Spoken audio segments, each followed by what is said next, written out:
हाँ तो बच्चों हम लोग मैट्रिक्स पढ़ रहे थे। मैट्रिक्स में हम लोगों ने लास्ट लेक्चर में जो है मल्टीप्लिकेशन वगैरह पढ़ लिया था, ठीक है। मैट्रिक्स की काइंड क्या होती है ये भी हम लोगों ने पढ़ लिया, ठीक है।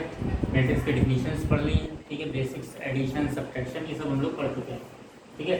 हम लोग एक्सरसाइज 3.2 पे जो है हम लोगों ने इसके पहले के कुछ खास क्वेश्चन लगाएंगे, क्योंकि उनमें मल्टीप्लाई, ऐड, सब्ट्रैक्ट यही करना, और उसके हमने एग्जाम्पल दे लेके आप लोगों को अपनी तरफ से समझा दिएगा। कुछ क्वेश्चंस जो है एक्सरसाइज में जो बच्चे जो हैं उनको लगाने में उनको थोड़ा प्रॉब्लम होती है, जिसमें से क्वेश्चन नंबर 18, ठीक है। और इसके बाद कुछ वर्ड प्रॉब्लम है और एक MCQ है, तो हम लोग वो देखते हैं आज, ठीक है।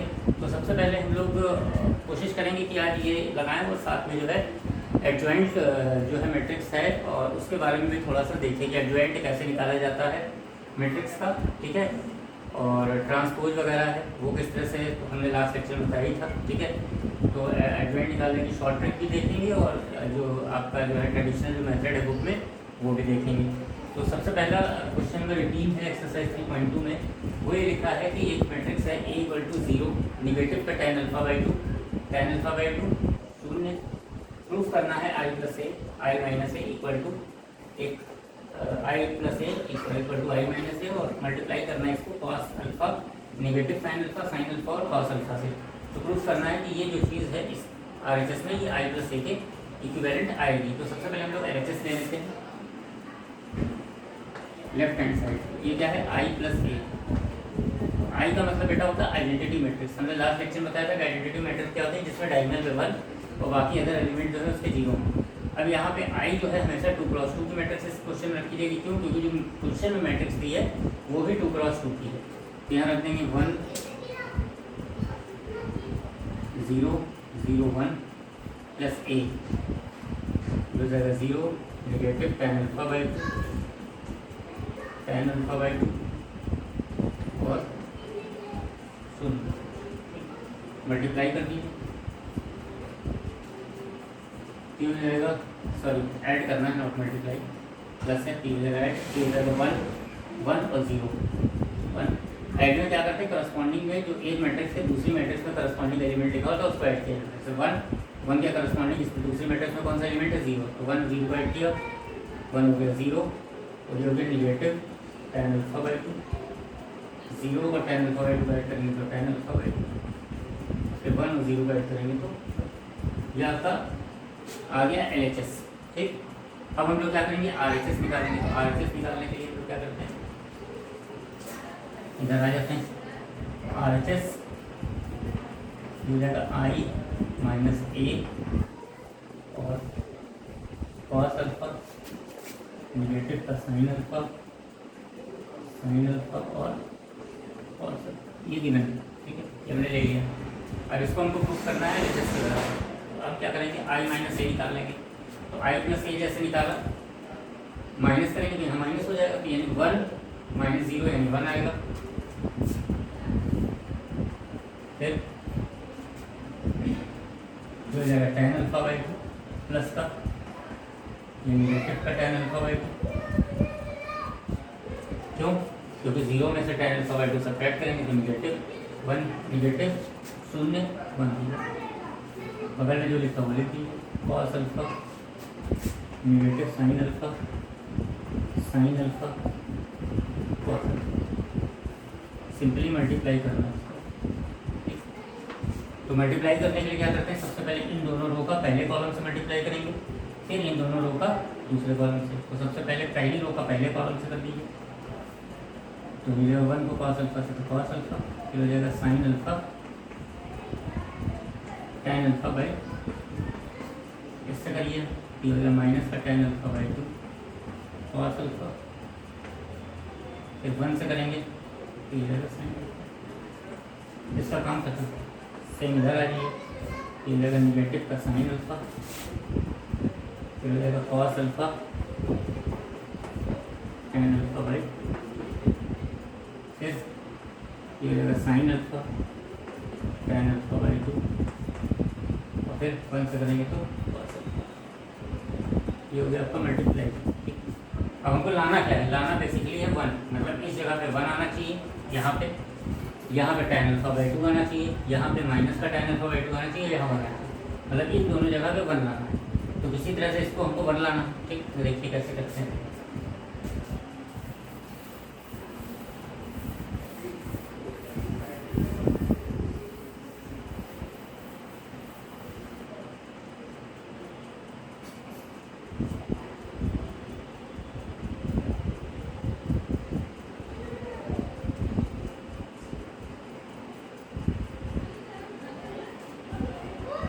तो cos अल्फा ऐसे लिखा रहेंगे प्लस साइन अल्फा को लिखा जा सकता है 2 sin alpha by 2 cos alpha by 2। ठीक है, जो लिखा हुआ है tan alpha by 2, tan alpha by 2 को लिख सकते हैं sin alpha by 2 upon cos। Same नीचे tan अल्फा लिखा है, इसको लिख सकते हैं माइनस का sin alpha by 2 cos alpha by 2। cos alpha जो लिखा हुआ है इसको ब्रेक कर दीजिए 2 cos square alpha by 2 minus 1 plus sin alpha को लिख सकते हैं 2 sin अल्फा बाई 2 cos। ये हो गया। सेम इसी तरह इधर माइनस का साइन लिखा है, इसको लिख दीजिए 2 sin alpha by 2 cos alpha by 2।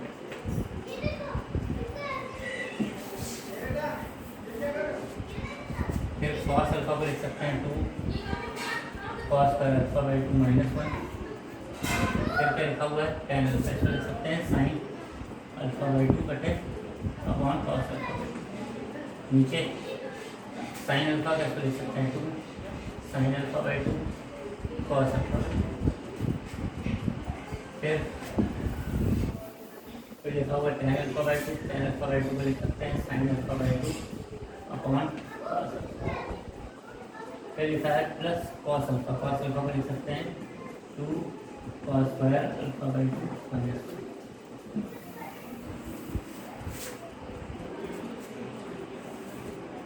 अब यहाँ देखिए एलसीएम लेंगे तो ये cos अल्फा इधर आ जाएगा, तो ये हो जाएगा 2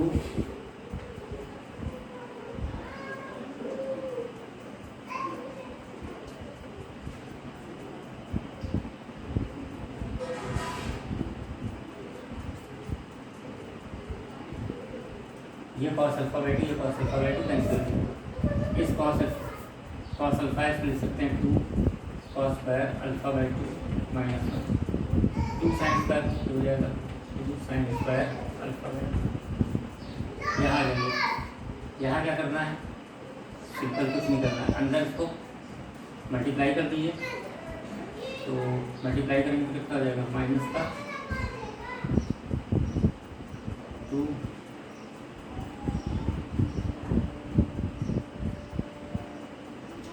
cos square alpha by 2 sin alpha by 2। ये माइनस का इससे मल्टीप्लाई हुआ, अब ये माइनस इससे मल्टीप्लाई हो जाएगा प्लस sin अल्फा बाई 2।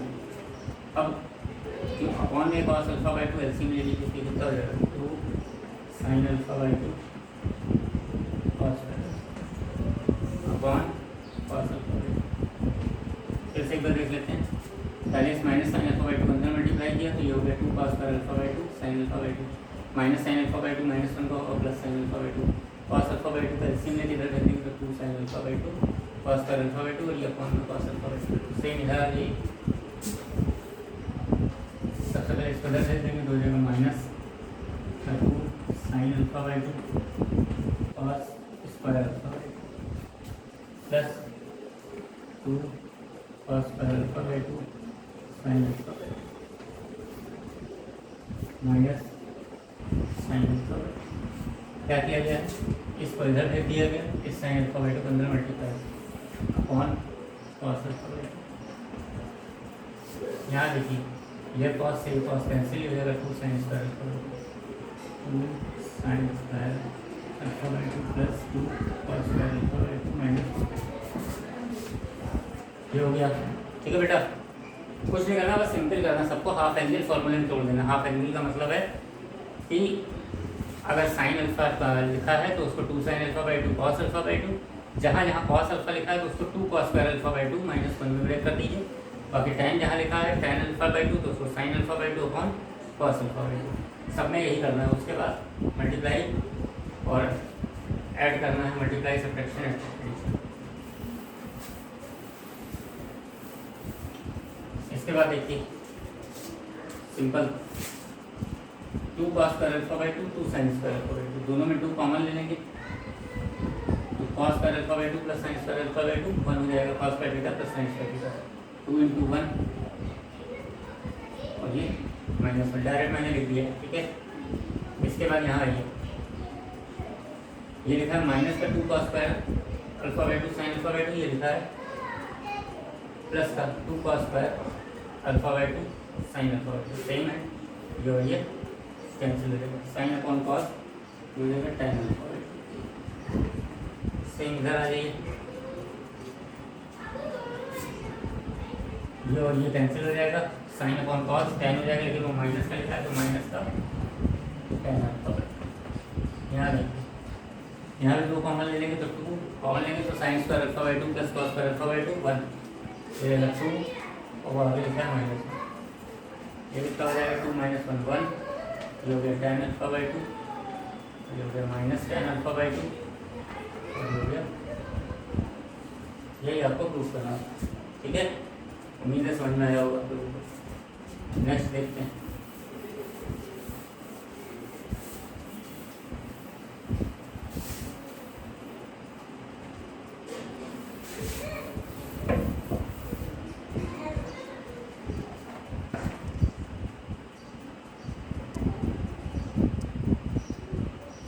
तो नेक्स्ट क्वेश्चन है क्वेश्चन नंबर 19। इसमें लिखा हुआ है, इसमें लिखा है कि कोई ट्रस्ट है, ठीक है, वो अपने उसके पास 30,000 रुपीज़ है, उनको वो 2 तरीके के बॉन्ड में इन्वेस्ट करना चाहता है, ठीक है। 30,000 रुपीज़ को 2 तरह के बॉन्ड में, पहले तरीके का जो बॉन्ड है उस पर अगर उसको 5% इंटरेस्ट मिलता है, दूसरे तरह के बॉन्ड पे उसको अगर 7% इंटरेस्ट मिलता है, ठीक है। और अगर उसको टोटल इंटरेस्ट जो मिलता है अगर 1800 रुपये मिलता है, तो वो बताइए कि दोनों बॉन्ड में कितने कितने रुपये इंटरेस्ट करें, इन्वेस्ट करें। तो सबसे पहली चीज़ है कि हमने मान लिया let he invest ₹X in first bond and ₹30,000 - X in second bond.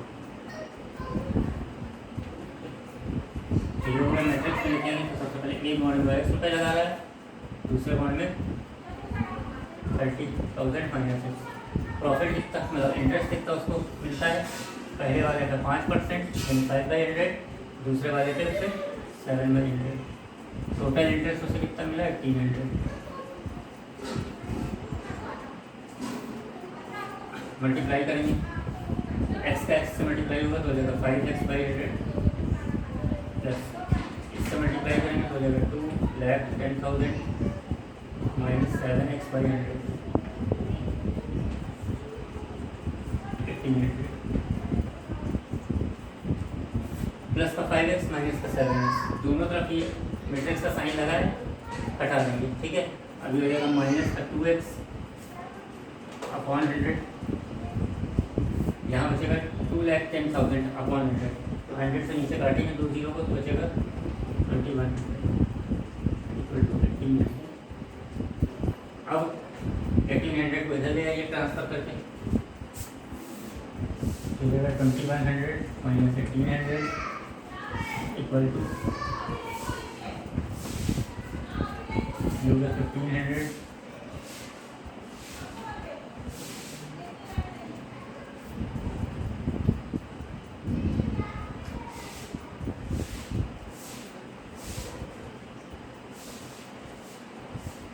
इधर देख लेते हैं,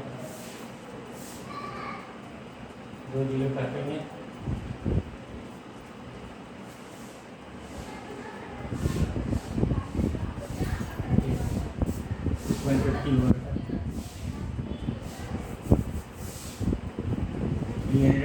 इधर आएगा 2x अपॉन काट दो तो हो जाएगा x बराबर 1500, ठीक है बेटा 15,000, ठीक है। तो x बराबर आ गया 15,000, यानी कितना रुपये इन्वेस्ट करें, तो कह रहा है कि he invest X in first bond, यानी फर्स्ट बॉन्ड में वो जो है 15,000 रुपये इन्वेस्ट करेगा, दूसरे में 30,000 माइनस एक्स यानी 30,000 माइनस 15,000 करेगा, मतलब कितना जाएगा 15, मतलब दोनों तरह के बॉन्ड में वो जो है 15,000 रुपये लगाएगा। So he invest ₹15,000 each in the two bond, मतलब दोनों तरह के बॉन्ड में 15,000 रुपये वो लगाएगा। ठीक है बेटा। इसके बाद इसी का सेकंड पार्ट था, उसमें क्या करना, सेम इसी तरह करना है, यहाँ 1800 कीजिएगा, 2000 रख दीजिएगा। ठीक है, वो निकल आएगा। क्वेश्चन नंबर 20, क्वेश्चन नंबर 20,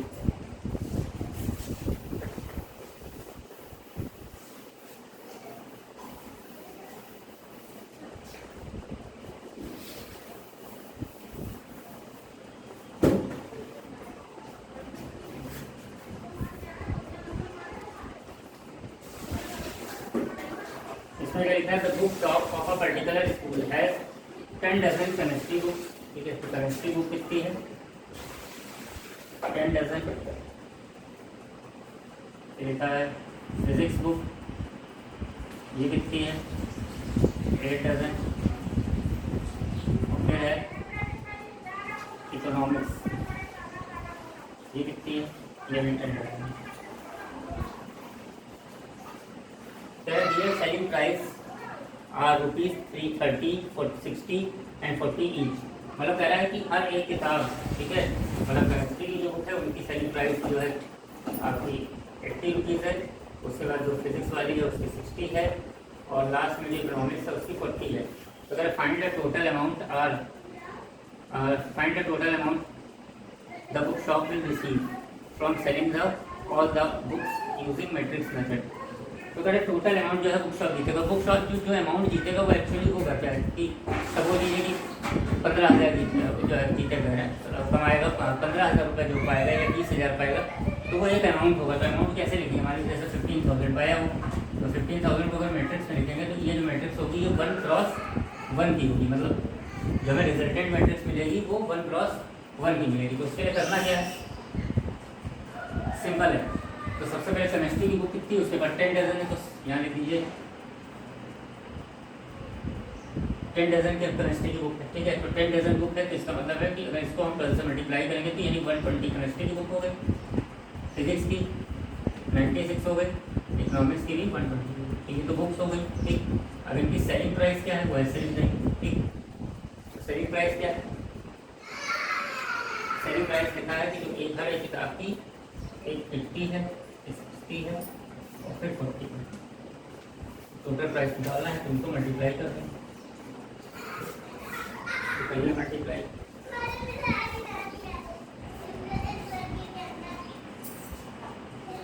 इसको करेंगे तो 6 6 36।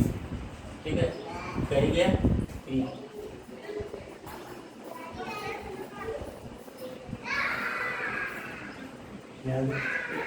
ऐड कर दीजिए तो हो गया 0, 8 6 14 कर लिया 1 4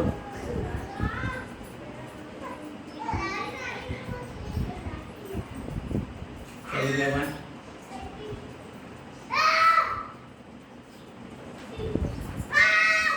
15,850। ये आपका आंसर हो जाएगा, मैच कर लीजिए।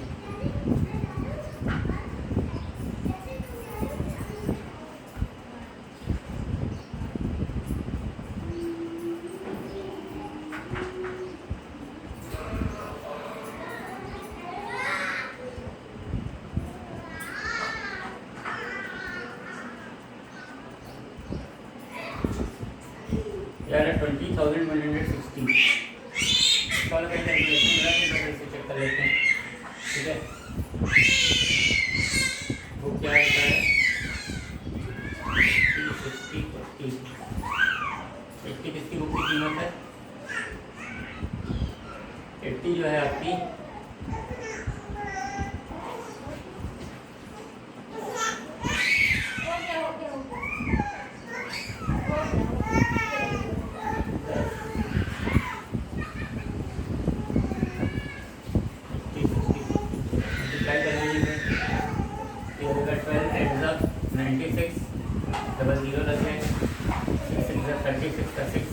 3, 6 9 जा 54, 54 और 3 57, 0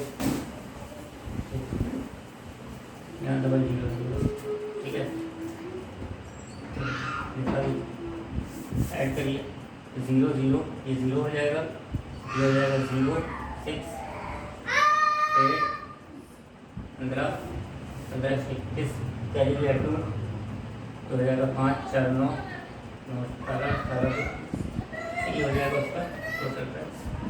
ठीक है बेटा, कैलकुलेशन वगैरह देख लीजिएगा, ठीक है। सही है, आंसर देख लीजिए, हमने मिला लीजिए, ठीक है।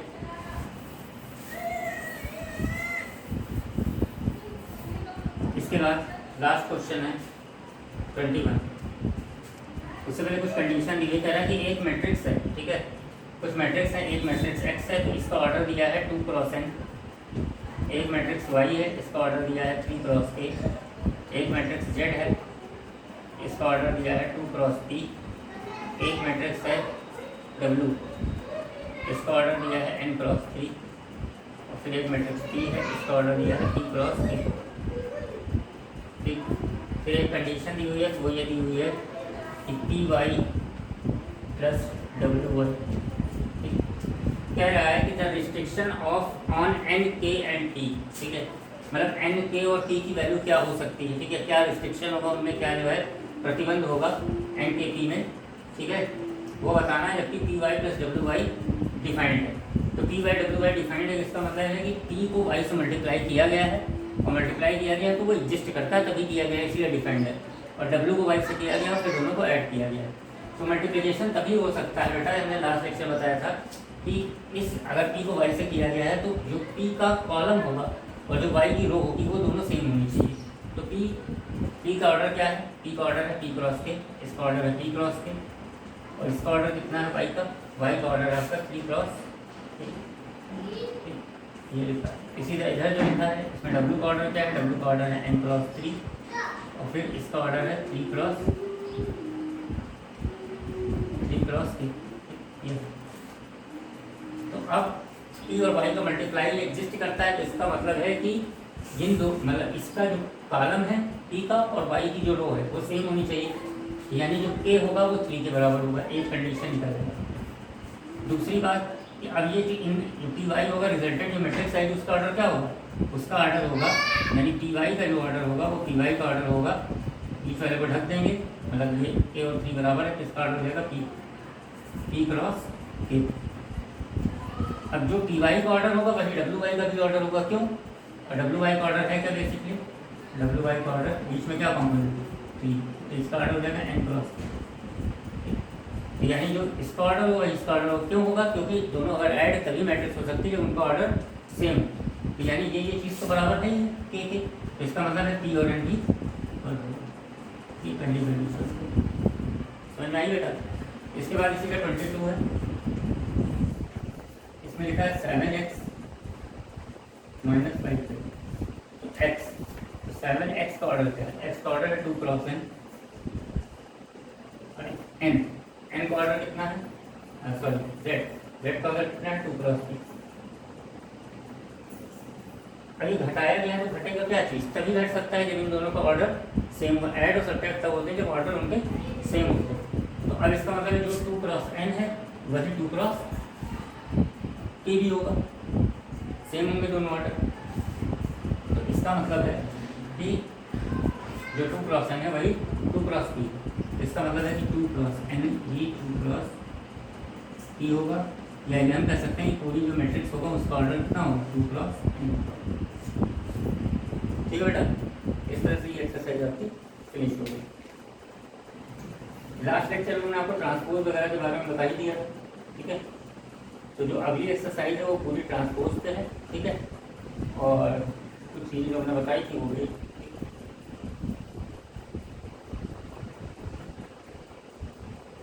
अब हम लोग नेक्स्ट लेक्चर में एलिमेंट्री रो ऑपरेशन के बारे में पढ़ेंगे, ठीक है, किस तरह से एलिमेंट्री रो ऑपरेशन के क्वेश्चन करने हैं, ठीक है। उम्मीद है कि आपको समझ में आया होगा, ठीक है। अभी वीडियो को लाइक कीजिएगा, शेयर और सब्सक्राइब कीजिएगा, कोई डाउट हो तो कमेंट जरूर कीजिएगा, ठीक है बेटा, ठीक है। Good bye, take care.